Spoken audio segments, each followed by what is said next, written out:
Hi hello friends, today current అఫైర్స్లో భాగంగా రాష్ట్రీయ అంశాలు, జాతీయ అంశాలు, అంతర్జాతీయ అంశాలు మనం మాట్లాడదాం.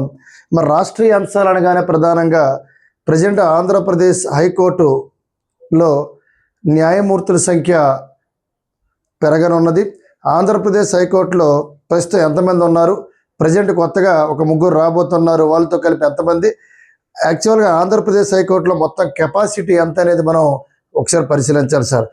ఆంధ్రప్రదేశ్ హైకోర్టు అనేది భారతదేశంలోని చివరిగా ఏర్పడిన హైకోర్టు. ఇది 2019లో ఏర్పడింది ఏపీ హైకోర్టు అనేది. 2019లో ఏర్పడిన ఏపీ హైకోర్టులోని ఎంతమంది న్యాయమూర్తులు ఉండాలనేది కేంద్ర కొలీజియం సుప్రీంకోర్టు అనేది చెప్పడం జరుగుద్ది. కాబట్టి 37 మంది న్యాయమూర్తులు ఉండాలని ప్రధానంగా తీసుకుంటే సుప్రీంకోర్టు కొలీజియం అనేది ఆ రోజు చెప్పడం జరిగింది. ప్రస్తుతం ఎంతమంది ఉన్నారు సార్ అంటే ప్రస్తుతం అనేది పరిశీలిస్తే 32 మంది ఉన్నారు ప్రస్తుతం న్యాయమూర్తులు. ఏపీ హైకోర్టులో ప్రస్తుతం న్యాయమూర్తుల సంఖ్య గుర్తుపెట్టుకోవాలి, 32 మంది ఉన్నారు. అయితే నెక్స్ట్ మనకు 32 మంది ఉన్నారు, యాక్చువల్గా మొత్తం 37 మంది ఉండాలి, 32 మంది న్యాయమూర్తులు ఉన్నారు. రిమైనింగ్ మనకు కావాల్సింది 5 న్యాయమూర్తులు కావాలి. 5 న్యాయమూర్తులు కావాల్సిన అవసరం ఉంది. మరి 5 ఉండాలి కాబట్టి త్వరలో మరొక ముగ్గురు సుప్రీంకోర్టు అనేది వాళ్ళని సుప్రీంకోర్టు కొలీజియం అనేది గెజిట్ జారీ చేసింది. మరొక ముగ్గురు అనేది రాబోతున్నారు. అంటే 3 న్యాయమూర్తులు కొత్తగా రాబోతున్నారు. 3 న్యాయమూర్తులు ప్రధానంగా 3 న్యాయమూర్తులు కొత్తగా రాబోతున్నారు. సుప్రీంకోర్టు ప్రజెంట్ ప్రధాన న్యాయమూర్తి సూర్యకాంత్, ఆయన యొక్క కొలీజియం అనేది చెప్పడం జరిగింది. అంటే సుప్రీంకోర్టు కొలీజియం ఈరోజు మనకి తీర్పుని వెలువడించిందని గమనించాలి. వెరీ వెరీ ఇంపార్టెంట్, ఒకసారి గమనించాలి సార్. ఆంధ్రప్రదేశ్ హైకోర్టుకి కొత్తగా రాబోతున్నారు 3 న్యాయమూర్తులు. ఆంధ్రప్రదేశ్ హైకోర్టులోని ప్రధానంగా ఎంతమంది న్యాయమూర్తులు ఉండాలంటే 37 మంది న్యాయమూర్తులు ఉండాలి. ప్రస్తుతం ఆంధ్రప్రదేశ్ హైకోర్టులో ఎంతమంది న్యాయమూర్తులు ఉన్నారంటే 32 మంది న్యాయమూర్తులు ఉన్నారు. ప్రస్తుతం ఆంధ్రప్రదేశ్ హైకోర్టు కెపాసిటీ 37, ప్రస్తుతం ఉన్నవాళ్ళు 32, త్వరలో రాబోతున్న సంఖ్య 3. ఎంతమంది ఖాళీ భర్తీ చేయాలి సార్ అంటే గుర్తుపెట్టుకో, 5 న్యాయమూర్తులని భర్తీ చేయవలసిన అవసరం ఉందని గుర్తుపెట్టుకోవాలి. అయితే జనరల్గా ఆంధ్రప్రదేశ్ హైకోర్టు గురించి మాట్లాడినప్పుడు ఏపీ హైకోర్టులో ప్రధానంగా సుప్రీంకోర్టు కొలీజియం, ఈ సుప్రీంకోర్టు కొలీజియం ఏం చెప్పిందంటే 3 న్యాయమూర్తులు లేదా న్యాయాధికారులను పేర్లను ఈరోజు సిఫార్సు చేయడం జరిగింది. త్వరలోనే వీళ్ళు 3 రాబోతున్నారు. ఈ 3 న్యాయాధికారులు, ఒకసారి 3 న్యాయాధికారులు త్వరలో రాబోతున్నారు. అప్పుడు ప్రజెంట్ 32 మంది ఉన్నారు. ప్రజెంట్ 32 మంది ఉన్నారు. వీళ్ళ 3 కలిపితే 35 మంది కెపాసిటీ అవుతుంది. గమనించాలి, వెరీ వెరీ ఇంపార్టెంట్. ఆంధ్రప్రదేశ్ రాష్ట్రంలో హైకోర్టు అమరావతిలో ఉంది. ప్రజెంట్ లేసా గిల్ ఆంధ్రప్రదేశ్ హైకోర్టుకి 5వ ప్రధాన న్యాయమూర్తిగా ఎన్నికయ్యారు. ఆంధ్రప్రదేశ్ హైకోర్టు మహిళా ప్రధాన న్యాయమూర్తి ఎవరంటే లేసా గిల్లు, ఆవిడ చండీగఢ్ స్వస్థలం. ఆంధ్రప్రదేశ్ హైకోర్టుకి 2026 ఏప్రిల్ నెలలోని దిరాజ్ సింగ్ ఠాకూర్ పదవి విరమణ తర్వాత లేసా గిల్ రావడం జరిగింది. ప్రజెంట్ ఇది గుర్తుపెట్టుకోవాలి. ఆంధ్రప్రదేశ్ హైకోర్టు కెపాసిటీ ఎంత, ప్రస్తుతం ఎంతమంది ఉన్నారు, కొత్తగా ఎంతమంది రాబోతున్నారు. సుప్రీంకోర్టు కొలీజియం 3 న్యాయాధికారుల పేర్లను సిఫార్సు చేసింది. మరి 3 కూడా ఎవరనేది ఒకసారి మనం పరిశీలిస్తే వెరీ వెరీ ఇంపార్టెంట్. ఒక పేరు గంధం సునీత, ఇంకొక పేరు గుర్తుపెట్టుకోవాలి ఆలపాటి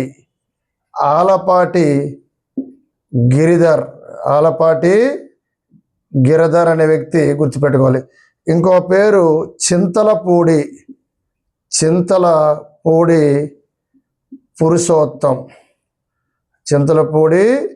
పురుషోత్తం అని మనం గుర్తుపెట్టుకోవాలి. ఇది ఇంపార్టెంట్. అయితే ఎగ్జామినరు ప్రజెంట్ ఇటీవల కాలంలో ఆంధ్రప్రదేశ్ హైకోర్టుకు సుప్రీంకోర్టు కొలీజియం 3 న్యాయాధికారుల పేర్లు సిఫార్సు చేసింది.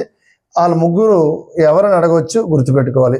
గంధం సునీత, ఆలపాటి గిరిధర్, అదేవిధంగా చింతలపూడి పురుషోత్తం అని మనం గమనించాలి. ఇవి ప్రధానంగా ఏపీ హైకోర్టు గురించి ఈరోజు ప్రధాన వార్తలు. ప్రజెంట్ ఆంధ్రప్రదేశ్ హైకోర్టు మహిళా ప్రధాన న్యాయమూర్తిగా ఉన్న వ్యక్తి ఎవరంటే లేసా గిల్.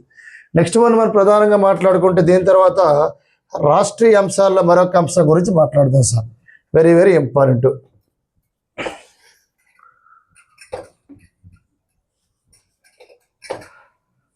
చూడండి సార్, నెక్స్ట్ వన్ రాష్ట్రీయ అంశాల్లోని ప్రధాన అంశం ఏదంటే రాష్ట్రంలోని 1,00,000 కోట్లతో యుద్ధ విమానాలు తయారీ ప్రాజెక్ట్ని త్వరలో ప్రారంభించనున్నారు. ఎక్కడ?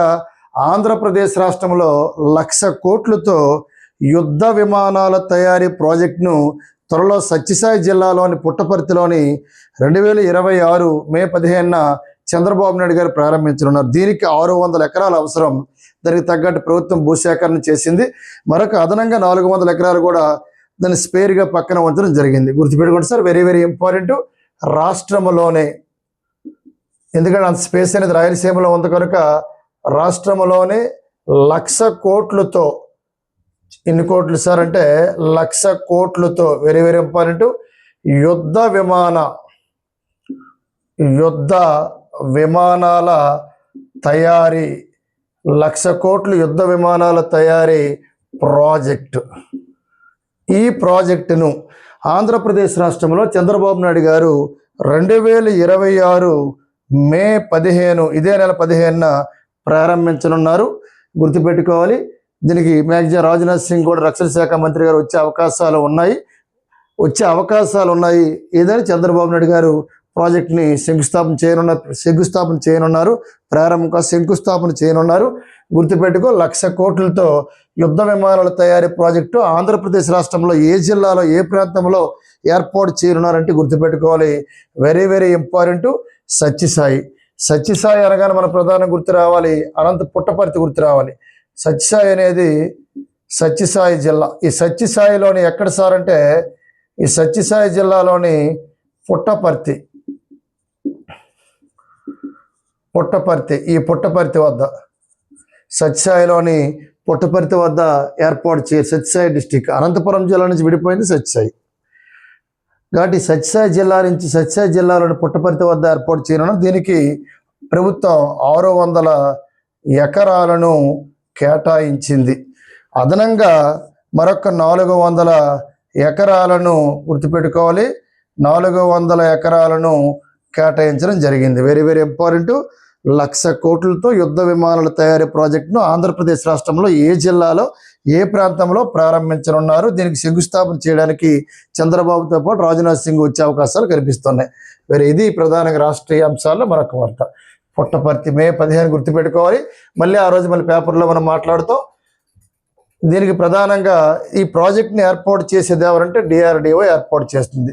డిఆర్డిఓ అంటే డిఆర్డిఓ భారత రక్షణ శాఖ. ఇది డిఆర్డిఓ అంటే డిఫెన్స్ రీసెర్చ్ డైరెక్టరీ ఆర్గనైజేషన్ అంటాం.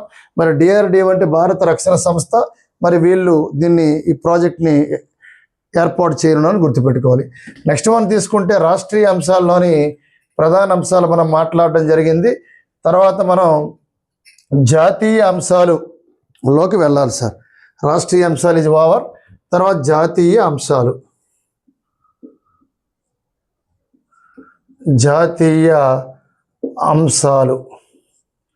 గుర్తుపెట్టుకో, జాతీయ అంశాలు. మరి జాతీయ అంశాలు తీసుకుంటే ప్రజెంట్ భారతదేశంలో ఎన్ని రైల్వే జోన్స్ ఉన్నాయంటే 18 రైల్వే జోన్స్ ఉన్నాయి.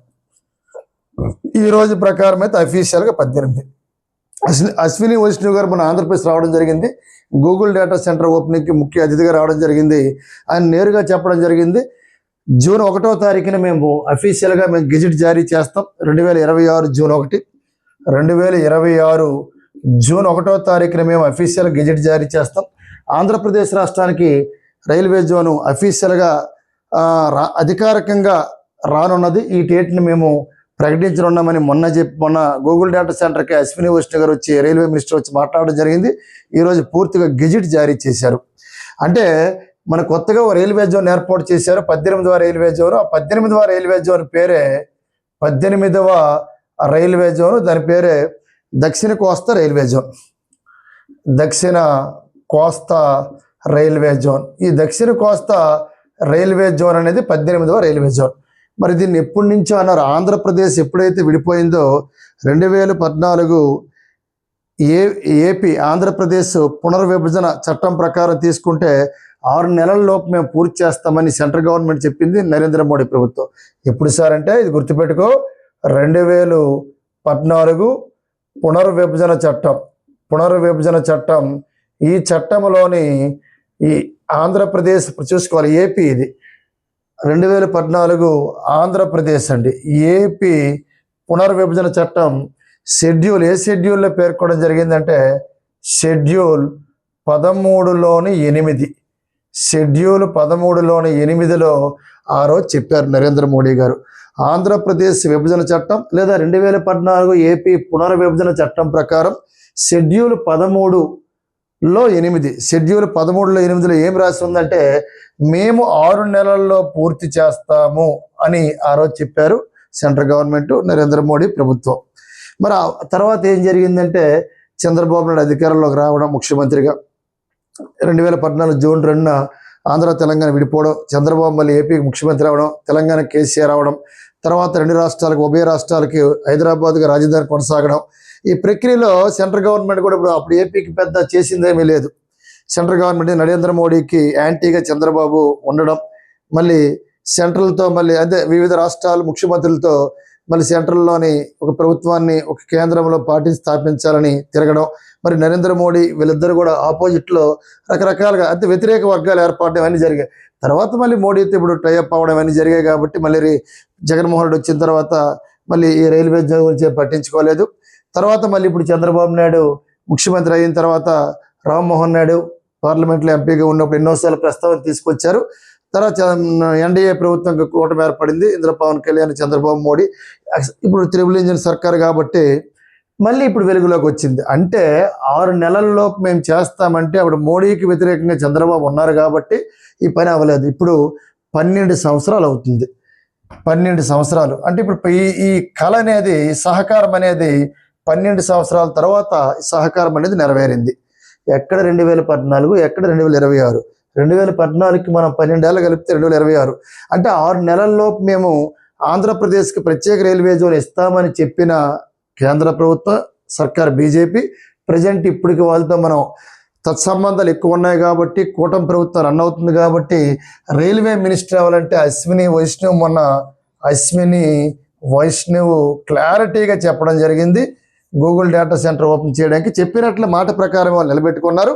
2026 జూన్ 1 నాటికి మేము డన్, ఓకే మీకు రైల్వే జోన్ డిక్లేర్ చేసేసారు. ఈరోజు పేపర్లో పూర్తి స్థాయిలో ఇన్ఫర్మేషన్ మనకు కరెంట్ డేటా రావడం జరిగింది. ఎలా ఇది ప్రధానం తీసుకోవాలి అంటే 12 ఏళ్ల సహకారం ఇది ఎప్పుడో అవ్వాల్సింది. ఇది ప్రభుత్వాల వైఫల్యము, కేంద్ర ప్రభుత్వానికి రాష్ట్ర ప్రభుత్వానికి మధ్య సక్రమంగా వాళ్ళకి వీళ్ళకి మధ్య తత్సంబంధాలు కోల్పోవడం ఇవన్నీ. కాబట్టి ఏదేమైనా సరే 12 ఏళ్ల సహకారం నెరవేరిందని మనం చెప్పుకోవచ్చు. రైల్వే జోన్ డిక్లేర్ చేశారు. ఇప్పుడు రైల్వే జోన్ పరిస్థితి ఒకసారి చూద్దాం సార్. 18వ రైల్వే జోన్ దక్షిణ కోస్తా రైల్వే జోన్గా ఏర్పడింది. బట్ ఎలా అటు ఇటువైపు ఒక రైల్వే జోన్ రాస్తాం చూడండి, తూర్పు కోస్తా రైల్వే జోన్. తూర్పు కోస్తా రైల్వే జోన్ హెడ్ క్వార్టర్ ఎక్కడ ఉందంటే భువనేశ్వర్. తూర్పు కోస్తా రైల్వే జోన్ హెడ్ క్వార్టర్ ఎక్కడ ఉందంటే భువనేశ్వర్, గుర్తుపెట్టుకో భువనేశ్వర్ ఇది. మరి అటువైపు తీసుకుంటే దక్షిణ మధ్య రైల్వే జోన్ హెడ్ క్వార్టర్ ఎక్కడ ఉందంటే సికింద్రాబాద్. దక్షిణ మధ్య రైల్వే జోన్ హెడ్ క్వార్టర్ ఎక్కడ ఉందంటే సికింద్రాబాద్. మరి దీనిలో ఇప్పుడు మనకి కొత్తగా 18 రైల్వే జోన్ ప్రకటించారు. ప్రస్తుతం 18 రైల్వే జోన్ కొంత ఈ రోజు కింద మరి 18 ట్రీట్ చేయాలి. ఎప్పుడో ప్రకటించారు కానీ అమలు అవ్వడం.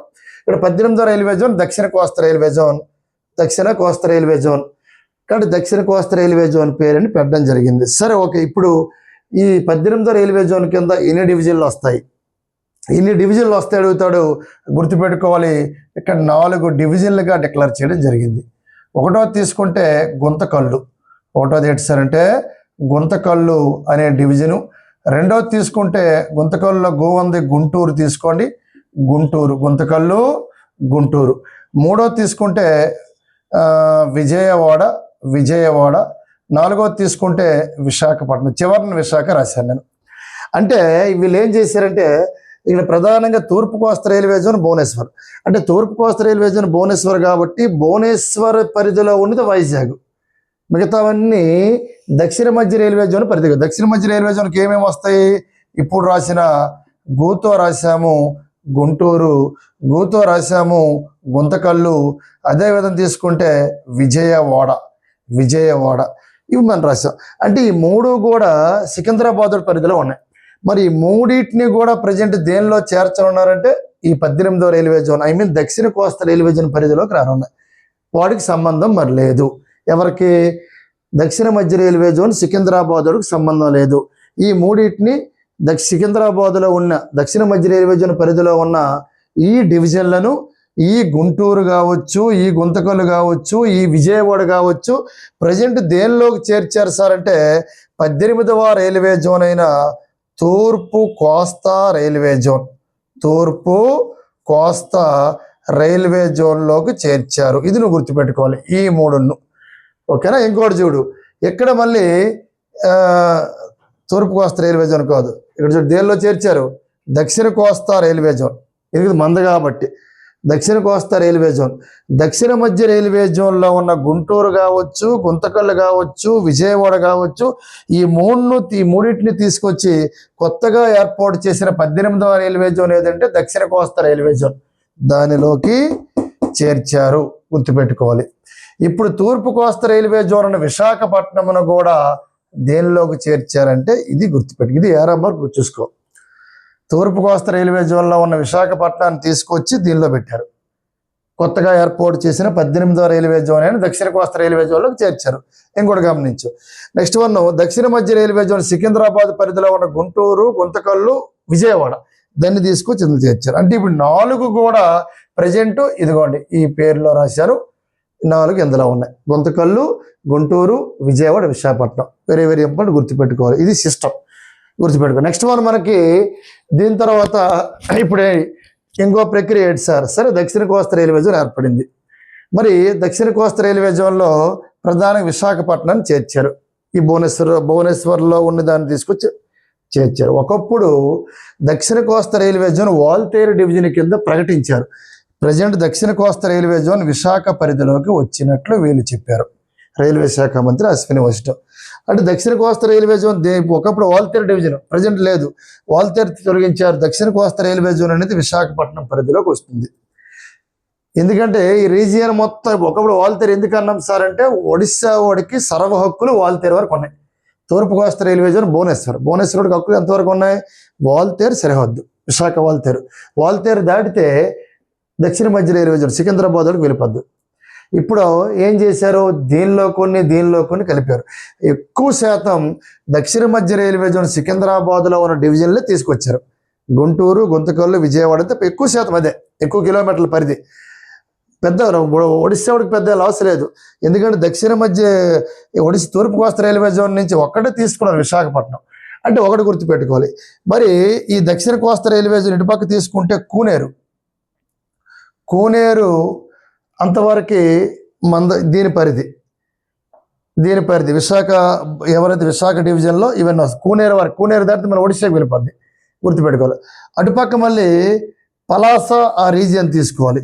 శ్రీకాకుళం జిల్లాకు వెళ్తే పలాస, అటు చివర హద్దు పలాస. ఆ పలాస అనేది ప్రధానంగా అటువైపు చివర. ఇటువైపు తీసుకుంటే కూనేరు. మా కుర్దా రోడ్డు, రాయగఢ తీసుకుంటే మళ్ళీ దీని పరిధికి వెళ్ళిపోతాయి. తూర్పు కోస్తా railway zone Bhubaneswar, Khurda and Rayagada. యాక్చువల్గా తీసుకుంటే తూర్పు కోస్తా రైల్వే జోన్ అనేది జనరల్ తీసుకుంటే దీని ప్రజెంట్ ఇవన్నీ జరిగే కాబట్టి ప్రక్రియ అంతను ఈ భువనేశ్వరం తూర్పు కోస్తా రైల్వే జోన్ భువనేశ్వర్ కాబట్టి ఇక్కడ సంబలపూర్ ఉండేది. సంబలపూర్ని మళ్ళీ 2 డివిజన్లకు విడదీశారు. ఇప్పుడు సంబలపూర్ డివిజన్లో మరొక 2 వస్తాయి, ఒకటి రాయగఢ అండ్ కుర్దా. గుర్తుపెట్టుకో, సంబలపూర్ ఏదన్నామంటే ఇక్కడ సంబల్పూర్. ఈ సంబల్పూర్ డివిజన్ కింద కొత్తగా ఒకటి రాయగఢ డివిజన్, రాయగఢ అండ్ కుర్దా. ఎందుకు కుర్దా పెట్టాడు? రెండంతే, ఆల్రెడీ విశాఖపట్నం అనేది దీనిలోకి కలిపారు కాబట్టి, దక్షిణ కోస్తా రైల్వే జోన్లో కలిపాడు కాబట్టి సంబల్పూర్ డివిజన్ ఎలాగ ఉంది, తర్వాత రాయగఢ్ డివిజన్ ఎలాగ ఉంది, కుర్దాగా మరొక డివిజన్ వచ్చింది. అక్కడ ఆ విధంగా వాళ్ళు చేసుకోవడం జరిగింది. చూసుకోవాలి జాగ్రత్త. ఇక్కడ మళ్ళీ దక్షిణ మధ్య రైల్వే జోన్ సికింద్రాబాద్ అనేది ప్రధాన హెడ్ క్వార్టర్ కాబట్టి ఇక్కడ వీళ్ళు మళ్ళీ హైదరాబాదు, అక్కడ హైదరాబాద్ పక్కనే మనకి జనరల్ తీసుకుంటే ఇచ్చివాడి. ఇక్కడ చూసుకోండి హైదరాబాద్ అన్నాం కంటే వెరీ వెరీ ఇంపార్టెంట్. హైదరాబాద్ను నెక్స్ట్ వన్ మనకి హైదరాబాద్ లింక్ అప్ సార్. ఇక్కడ ప్రధానంగా మరొకటి వస్తుంది హైదరాబాదు మీరు డివిజన్లు. సికింద్రాబాద్ హెచ్వైడి, హైదరాబాదు వాల్తేరు. వాల్తేరు అంటే మళ్ళీ విశాఖపట్నం కింద వస్తుంది. హైదరాబాద్ పక్కన ఒక ఏరియా వస్తుంది. ఈ రెండింటిని ఒక డివిజన్ కింద కేటాయించాడు. దక్షిణ మధ్య రైల్వే జోన్ సికింద్రాబాద్లో. దక్షిణ మధ్య రైల్వే జోన్ సికింద్రాబాదు ప్రధానం తీసుకోండి. హైదరాబాదు నాందేడు. హైదరాబాదు నాందేడ్ అని మనం గుర్తుపెట్టుకోవాలి. ఇది సార్ నాందేడు, మన పక్కన నాందేడ్ ఎక్స్ప్రెస్ హైదరాబాద్ అంటే. వీడేం చేశాడు, సంబలపూరు, కుర్దా రోడ్డును అండ్ రాయగఢ్ డివిజన్లు. కుర్దా రోడ్డు, రాయగఢ్ డివిజన్లు గుర్తుపెట్టుకోవాలి. Very very very important, the most important. దక్షిణ మధ్య రైల్వే జోన్లో సికింద్రాబాద్ సికింద్రాబాద్ డివిజన్లో హైదరాబాద్ డివిజను, నాందేడ్ డివిజన్ రెండు ఉంటాయి. తూర్పు కోస్తా రైల్వే జోన్లోని ప్రధానంగా సంబలపూర్ తీసుకోండి, సంబలపూర్ డివిజను. మరి ఇక దాంతోపాటు మరొక రెండు డివిజన్లు ఉన్నాయి, రాయగఢ అండ్ కుర్దా అని గుర్తుపెట్టుకోవాలి. ఈ డేటా మొత్తం మీద ఒక బ్రిట్ గ్యారంటీ. ఎందుకంటే రేపు పొద్దున్న ప్రాజెక్ట్ అంతా వాళ్ళు ప్రకటించారు. ఇంకొకటి అది ఈ దక్షిణ కోస్తా రైల్వే జోన్ పొడవు ఎంత అంటే 463 కిలోమీటర్లు. మనకు వస్తున్న కొద్ది ఎక్కడి నుంచి ఇవన్నీ కలుపుకోవాలి. విజయవాడ, గుంటూరు, గుంతకల్లు, ఇటుపక్క కూనేరు వరకు, అటుపక్క పలాస వరకు, మొత్తం ఇదంతా కూడా దక్షిణ కోస్తా రైల్వే జోన్. ఈ డేటా మొత్తం నీట్గా తెలుసుకోవాల్సిన అవసరం ఉంది. Present 18 railway zone. నెక్స్ట్ ప్రారంభించనున్నారు జూన్ 1న. గుర్తుపెట్టుకో డేటా మొత్తం ఇదే మళ్ళీ వస్తుంది. జూన్ 1న గుంతకల్లు, గుంటూరు, విజయవాడ, విశాఖ ఈ 4 డివిజన్లు కొత్తగా వచ్చే రైల్వే జోన్లో చేర్చారు. ఏపీ పునర్విభజన చట్టం 2014 షెడ్యూల్ 13/8లోని పేర్కొన్నారు. ఇప్పుడు 6 నెలల లోపు రెడీ చేస్తామన్న కేంద్ర ప్రభుత్వం 12 ఏళ్ళకి ఈరోజు సహకారం అయ్యింది. ఈ సహకారం అంటే వాళ్ళు పూర్తి చేశారు సపోర్ట్ తోటి. మరి అదే విశాఖ డివిజన్ పొడవు విశాఖపట్నం కింద దక్షిణ కోస్తా రైల్వే జోన్ ఏర్పాటు చేశారు. 463 కిలోమీటర్లు. గుర్తుపెట్టుకో, వెరీ వెరీ వెరీ ఇంపార్టెంట్. అదేవిధంగా తీసుకుంటే ప్రధానంగా దక్షిణ మధ్య రైల్వే జోన్, తూర్పు కోస్తా రైల్వే జోన్ కొంత ఏవి చేరాయో కూడా క్లారిటీ ఇచ్చాను ఇక్కడ నేను. దక్షిణ మధ్య రైల్వే జోన్ కింద ఈ 3 చేరాయి, తూర్పు కోస్తా రైల్వే జోన్ వైజాగ్ అని. అదేవిధంగా ఇవన్నీ చూసుకోవాలి జాగ్రత్తగా. అదేవిధంగా తూర్పు కోస్తా రైల్వే జోన్ సంబలపూర్ అనేది ప్రజెంట్ అక్కడి నుంచి 2 డివిజన్లు మళ్ళీ పెరిగాయి. కుర్దా రోడ్డు, అదేవిధంగా తీసుకుంటే రాయగఢ్ డివిజన్. అదేవిధంగా తీసుకుంటే దక్షిణ కోస్తా తీసుకుంటే సికింద్రాబాదు మరొక 2 డివిజన్లు పెరిగాయి, హైదరాబాదు, నాందేడ. ఇది గుర్తుపెట్టుకో. ఈ డేటా అంతా 1-2 సార్లు విన్నామంటే వాచ్ చేస్తే ఆటోమేటిక్గా క్లారిటీ వస్తుంది, లేకపోతే ఇబ్బంది. 18 రైల్వే జోన్ ఎలా ఏర్పడింది, ఇటుపక్క భువనేశ్వర్, అటుపక్క సికింద్రాబాద్, లెంతలు ఎలా కలిపారు, అది very very important. Next one ఇవి జాతీయ అంశాలలో మాట్లాడుకుంటూ వస్తున్నాం. నెక్స్ట్ లాస్ట్ కరెంట్ అఫైర్స్లో భాగంగా జాతీయ అంశాలు కాబట్టి మనకి స్పోర్ట్స్ చూద్దాం. స్పోర్ట్స్ ఢిల్లీలోని షూటింగ్ విభాగం జరిగింది. ఢిల్లీలోని షూటింగ్, ఏ షూటింగ్ అంటే జాతీయ షూటింగ్ ఛాంపియన్షిప్. ఈ ఛాంపియన్షిప్ ఢిల్లీలో జరిగింది. మరి ఇక్కడ జూనియర్లు, సీనియర్లు పార్టిసిపేట్ చేశారు. 25 మీటర్ల ఈ షూటింగ్ విభాగంలోని నిలివల్ల ముఖేష్ అనే వ్యక్తికి 2 స్వర్ణాలు లభించేశారు. 2 స్వర్ణ పథకాలు ఎక్కడ ఢిల్లీకి జరిగాయి. ఏం పేరంటే నెలవల్లి ముఖేష్. క్రికెటర్ కూడా ఉన్నాడు ముఖేష్ అనే బౌలర్, నెలవల్ల ముఖేష్. 25 మీటర్ల విభాగంలోని జూనియర్ ఆర్ సీనియర్ విభాగాల్లోని మన జాతీయ షూటింగ్ మన ఆంధ్రప్రదేశ్ సరైంది. గుర్తుపెట్టుకోవాలి, వెరీ వెరీ ఇంపార్టెంట్. ఏపీ వార్తలు చెప్పుకోవచ్చు, క్రీడల్లో మనం క్రీడల్లో తీసుకుంటే ఇక్కడ జాతీయ షూటింగ్ ఛాంపియన్షిప్ అని గుర్తు రావాలి. 2 స్వర్ణాలు నిలువెల్ల ముఖేష్. అదేవిధంగా హైదరాబాద్లోని క్రికెట్ అనేది బాగా డెవలప్ అవ్వాలి. హైదరాబాద్ అనేది క్రికెట్ పరంగా తీసుకుంటే మంచి స్ట్రాంగ్ కావాలి, అవినీతి ఉండకూడదు, సక్రమంగా హైదరాబాద్ మంచి హబ్గా తయారవ్వాలని ఈరోజు మన పేపర్లో రావడం జరిగింది. అంబట రాయుడుని ప్రధానంగా హెచ్వైడి హైదరాబాద్ క్రికెట్ అసోసియేషన్కి ఒక మెంబర్గా ఎలక్ట్ చేయడం జరిగింది. గుర్తుపెట్టుకోండి సార్. అది జనరల్గా అడుగుతాడు, పెద్దగా అంత ఇంపార్టెంట్ అయితే కాదు. నెక్స్ట్ వన్ మనకి అంతర్జాతీయ అంశాలు. రాష్ట్రీయ అంశాలు, జాతీయ అంశాలు ఈజ్ ఓవర్, అంతర్జాతీయ అంశాలు ఇంటర్నేషనల్ కరెంట్ అఫైర్స్ మాట్లాడుకుంటే. అంతర్జాతీయ అంశాలు, అంతర్జాతీయ అంశాలు ఏంటి సార్ అంటాం, ఇంటర్నేషనల్ కరెంట్ అఫైర్స్. మరి అంతర్జాతీయ అంశాలు అనగానే గుర్తుపెట్టుకోవాలి, పాక్ జలసంధి. పాక్ జలసంధి ఈదిన పిన్న వయస్కుడు, చిన్నవాడు ఎవరు సార్ అంటే ఇస్కాన్ సింగ్. ఇస్కాన్ సింగ్. ఒక్క నిమిషం గమనించాలి, పాక్ జలసంధి ఈదిన పిన్న వయస్కుడు ఎవరంటే ఇస్కాన్ సింగ్. అయితే మనం స్పోర్ట్స్ మాట్లాడాం, రాష్ట్రీయ అంశాలు మాట్లాడాం, అంతర్జాతీయ అంశాలు మాట్లాడాం, కానీ జాతీయ అంశాల్లోనే ఒక విషయాన్ని మర్చిపోయాం. Very very very very important, supreme court. చాలా పేపర్లో అడిగే అవకాశాలు 100% ఉన్నాయి. జాతీయ అంశాలు ఎస్సీ. సుప్రీంకోర్టు అనగానే గుర్తు రావాలి, సుప్రీంకోర్టులో ప్రస్తుతం ప్రధాన న్యాయమూర్తితో కలిపి కూడా న్యాయమూర్తుల సంఖ్య, ఇది కెపాసిటీ 33 + 1 34 మంది ఉన్నారు. అయితే ఇది అద్భుతమైన బిట్, ఇది ఖచ్చితంగా వచ్చే అవకాశాలు 100% ఉన్నాయి. ఎందుకంటే నరేంద్ర మోడీ గారు కేంద్ర మంత్రివర్గం ఈరోజు ఆమోదించింది సుప్రీంకోర్టు న్యాయమూర్తుల సంఖ్యను 34 నుంచి 38కి పెంచనున్నారు. వెరీ వెరీ ఇంపార్టెంట్, చూసుకో. 34 నుంచి 38కి పెంచనున్నారు. ఈరోజు కేంద్ర మంత్రివర్గము ఆమోదం తెలిపింది. నెక్స్ట్ ఇయర్ సార్ 2027 పార్లమెంట్ సమావేశాలు వచ్చే ఏడాది, వచ్చే సంవత్సరం పార్లమెంట్ సమావేశాల్లోని అమలు చేస్తామని మన రైల్వే శాఖ మంత్రి గారు అశ్విని వైష్ణవ్ చెప్పడం జరిగింది. ఎందుకు 92 లక్షల కోట్ల 92,000 అంటే 92,000 కేసులు పెండింగ్లో ఉన్నాయి. మరి అన్ని కేసులు పెండింగ్లో ఉండాలని న్యాయమూర్తుల సంఖ్య పెంచాలి. ప్రారంభంలో సుప్రీంకోర్టులో అయితే 1+7 ఉండేది, 8 మంది. ప్రస్తుతం 1+33, 34 కెపాసిటీ. మరి ఎప్పుడు పెంచారు? యాక్చువల్గా 30 మంది న్యాయమూర్తులు ఉండేవాళ్ళు 2019లోని ఒక 3 న్యాయమూర్తులు పెంచారు. అంటే 30+3 33 అయ్యింది. ఇది 2019లోని ఎంతమంది న్యాయమూర్తులు పెరిగారంటే ఒక 3, 33 ప్లస్ ఒక ప్రధాన న్యాయమూర్తి కామను. అంటే మొత్తం ఎంతమంది అంటే 33 ప్రధాన న్యాయమూర్తులు, ఒక ప్రధాన న్యాయమూర్తి. ఇది ప్రజెంట్ కెపాసిటీ, ప్రస్తుతం స్ట్రక్చర్. భవిష్యత్తులో ఇంత పెరగనున్నది. ప్రజెంట్ కేంద్ర మంత్రివర్గం ఆమోదం తెలిపింది.